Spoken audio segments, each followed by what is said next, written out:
know that we've been here a couple times in the last few weeks. I'm going to do my very best today to try to bring you up to speed on a second incident that we've had with an unprovoked home invasion that is just inexplicable, and I don't have a better word to describe it.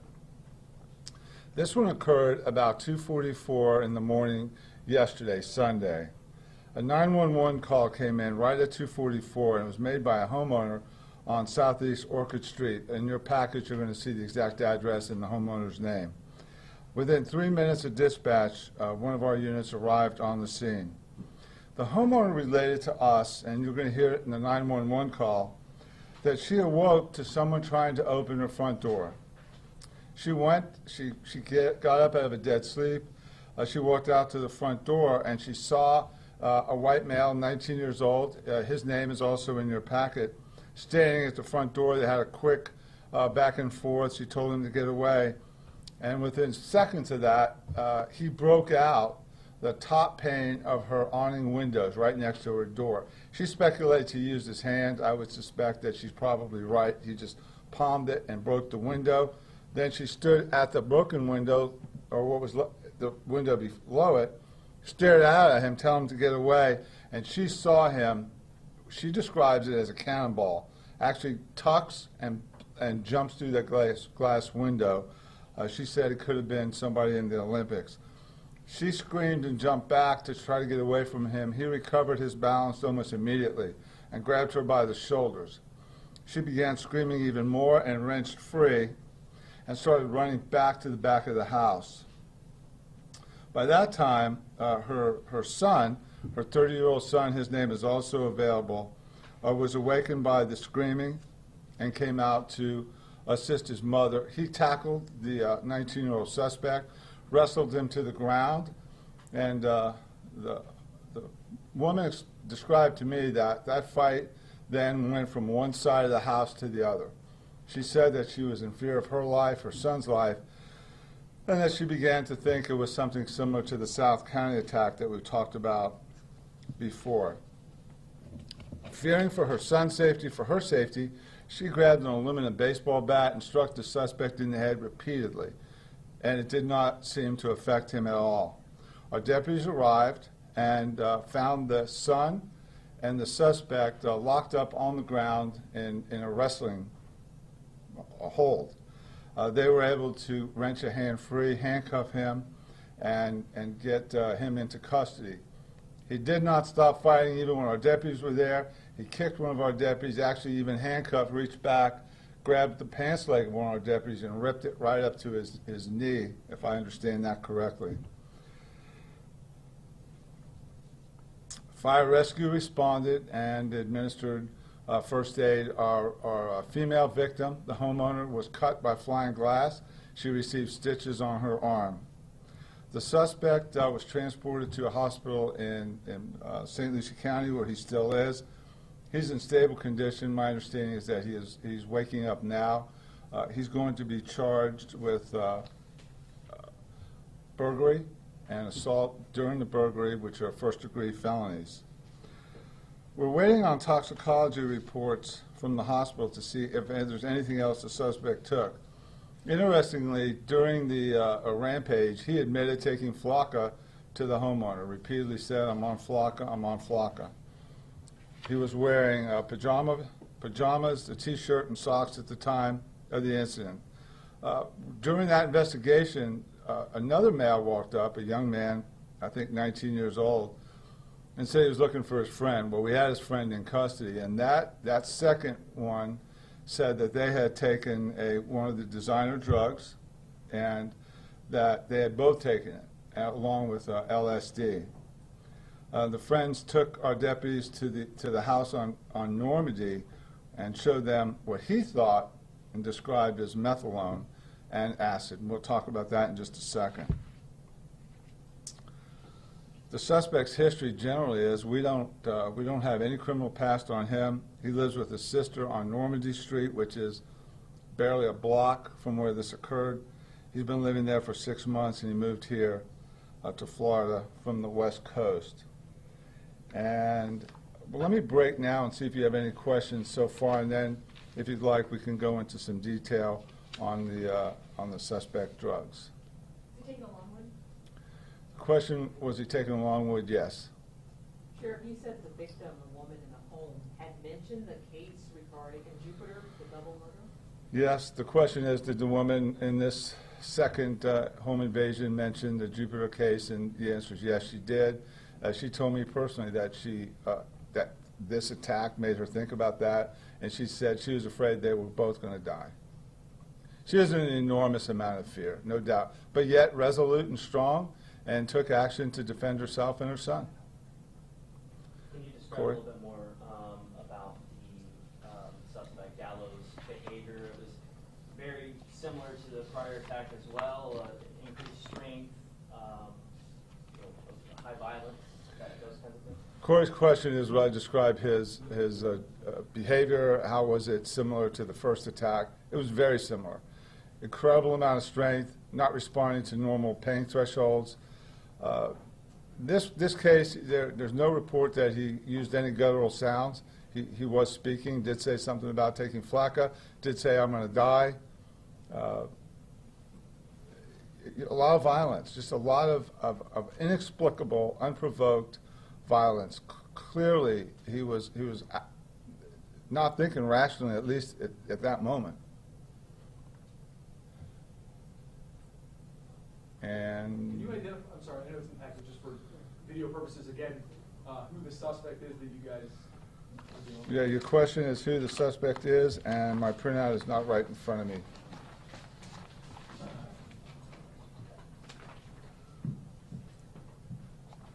Let me see that printout. There you go.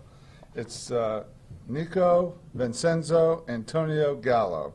He's a white male, 19 years old. And again, this was completely random. I mean, no. Yeah, the question is, was it completely random? Do we have any motive? The answer is, it was absolutely random. There's no connection between the suspect and between our victims. Okay, Sheriff, I mean, this is the second bizarre incident in as many weeks. Are you concerned now with the safety of your residents in this county? The question is, this is our second bizarre incident. Am I concerned for the safety of our residents? The answer is yes, I'm absolutely concerned. I think we have to balance exactly what happened here. This is not an out-of-control epidemic. But two incidences with this much violence, with so much unpredictable behavior. One of them, we had 2 people die. It doesn't get worse than that. This second case certainly had the victims not come out on top. We don't know how this would have ended. It would be just speculation. But he was aggressive. He grabbed her. And fortunately, her son outweighed him by 100 pounds, was able to just use his body weight and strength and hold on to him until we got there.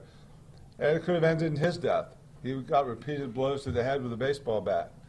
Had she swung it just a little harder, he does have, I don't think he has a skull fracture, but he has damage to his head. He has staples in his head, so there was trauma to his head. And the homeowner described that blood all over the house. When I went there, there was a team doing the cleanup.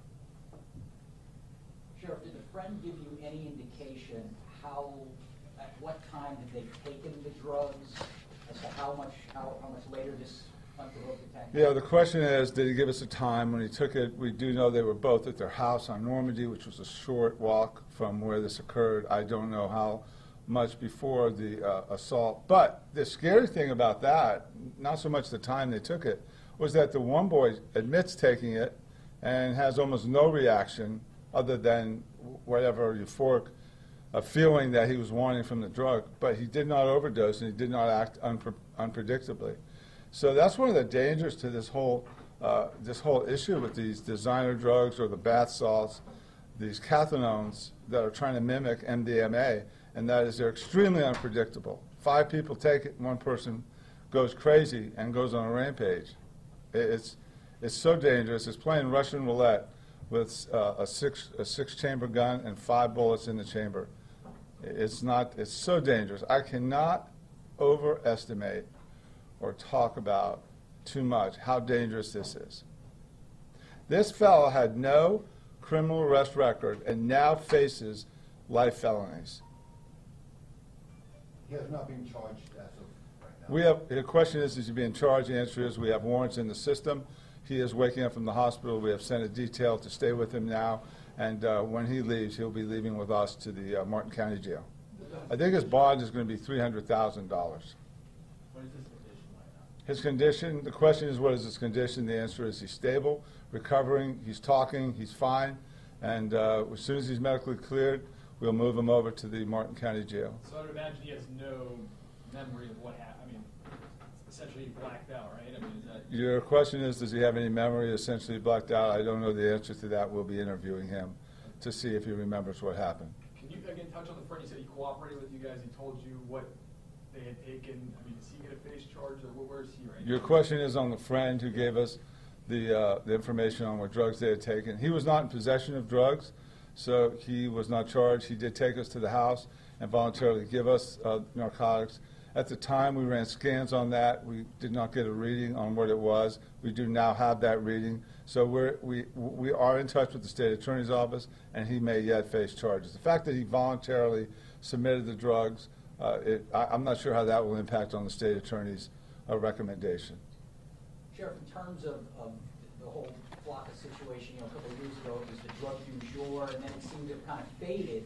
Are you concerned it's making this reappearance, this Flocka, this designer drug stuff? John's question is, am I concerned that the Flocka-like drugs have waned and usage has diminished and we haven't seen it? Am I concerned now?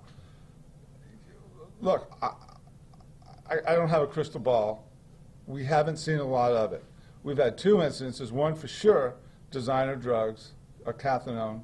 The other one we're waiting on lab results. So we may have two, we may just have one.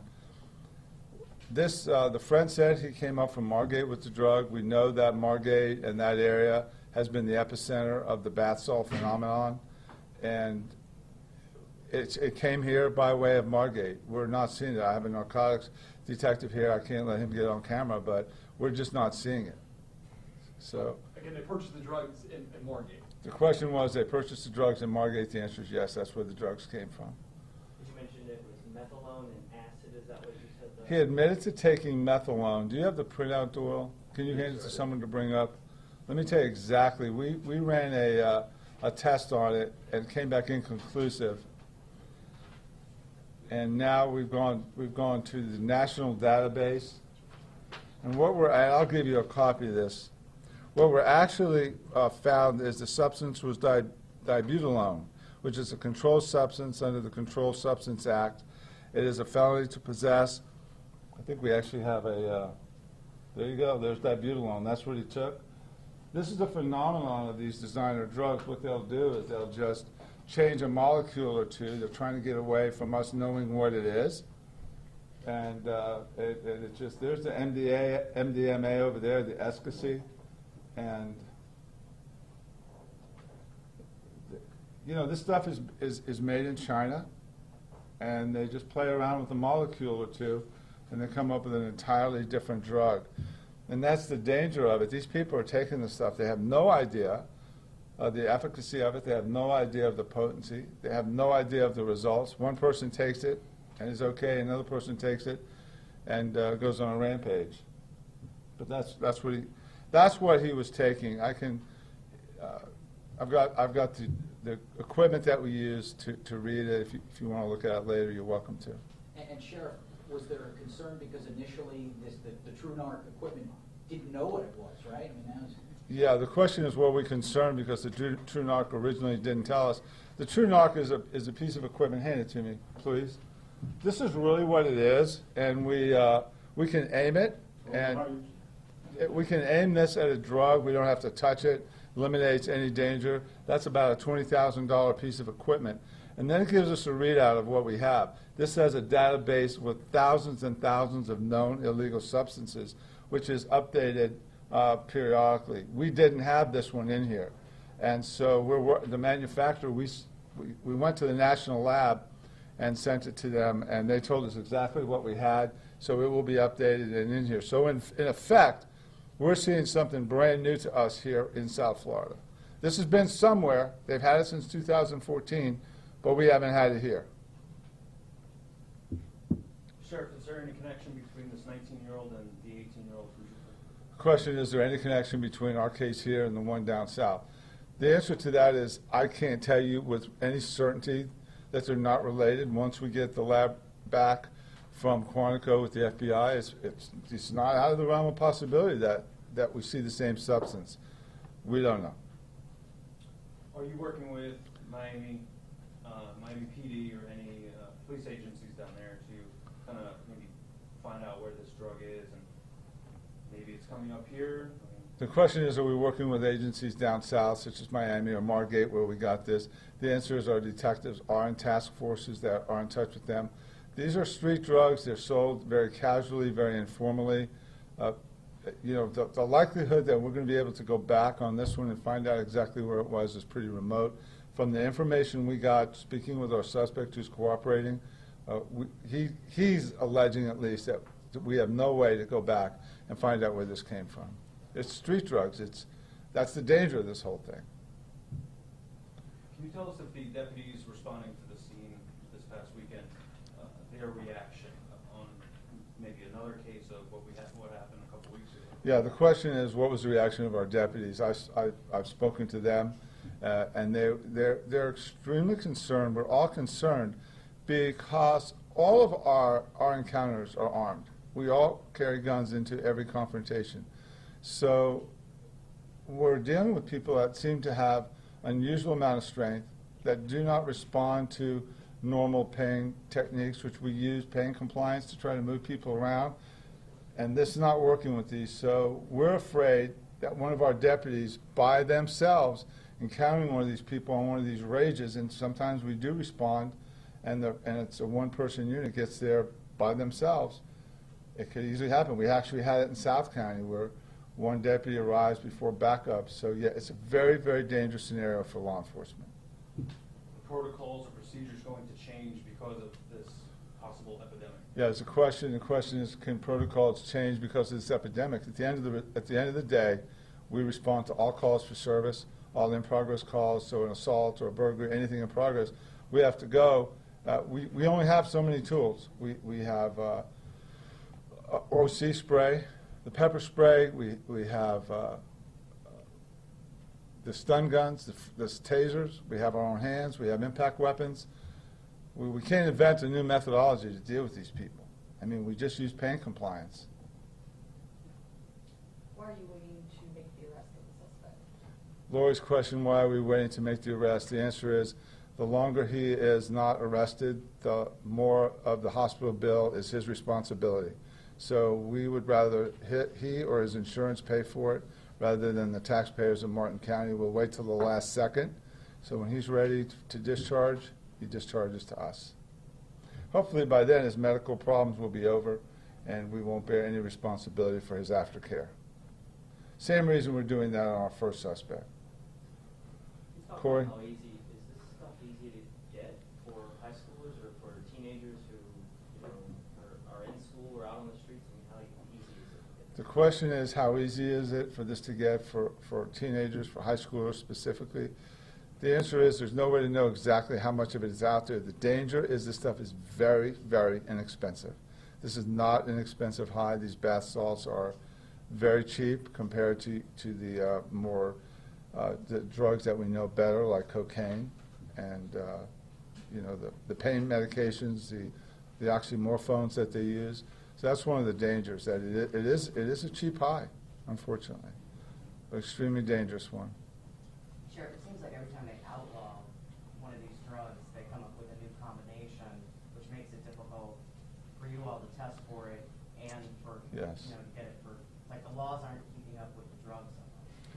Jana's question is, well, it's more of a statement. It's very difficult because they're constantly changing the molecular structure of these drugs. And the problem for us is that we encounter this on the street, and when we run this and it's not in the database, we can't make an arrest.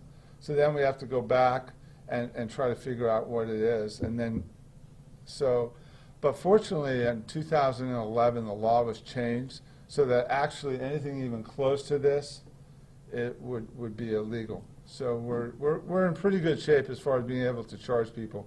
Really the danger are people taking it. It's not our inability to enforce the law, it's our inability to convince young people to stop taking it. Okay? We'll leave this up, and if you have any follow-up questions, I'll be available later in the day. Thank you very much. Sheriff, before you leave, are there any updates on the Harris case? The question is, are there any updates on the Harif case? Yes, his condition hasn't changed. It's still critical but stable. The intubating tube will be removed sometime today, and the hospital said don't anticipate him being able to talk because of the rawness to his throat for some time, a couple of days. He still is likely to be in the hospital for a week or more. We're not sure. It could be a couple of weeks. He's slowly recovering. We have allowed access to him by his mother and father, and that it's just stable. We're waiting to get him in custody and charged with first-degree murder. Is there any sign that he knows what he did, or has he made any type of written admission or statement to his family, or that you've been allowed to see from his counsel? Yeah, Janet's question is do we have any sense that he knew what happened? Is that what you were saying, Janet? Yeah. Is he aware of what happened? We just don't know. We haven't communicated with him. Really, all he does is can make some sign language or nod his head. So we've not pushed on him or asked him any questions. His parents are allowed to see him, right? Yes. The question is, if parents are allowed to see him? Yes, we're allowing his mom and dad to visit him. It's a very controlled situation. He's not under arrest. It's turned into a long time in the hospital. So it's been worked out between his attorney, the state attorney, and the Martin County Sheriff's Office. And with that, Any result on anything that was in the garage that he may have ingested or what he was on? the question on the Haruf case, was there any, do we have anything back yet on what he may have ingested from the garage? The answer is no. The hospital still hasn't gotten any feedback to us on the tests they've done. We're waiting on our results from the FBI lab in Quantico. Have they given you, Sheriff, any indication on their timetable to get the info to you? The question is the FBI giving us any indication? No, they have not. It could be a couple of weeks still. I'm really just speculating. It's not going to be within the next few days. They're very busy, although there's been so much national attention on this case. I'd be surprised if they're not expediting it. We've got questions from experts that they're just around the country, like, what do you guys have there? What's going on? And now the second case is really an interest in what we're doing. What do we have there, Christine? We're going to set up this demonstration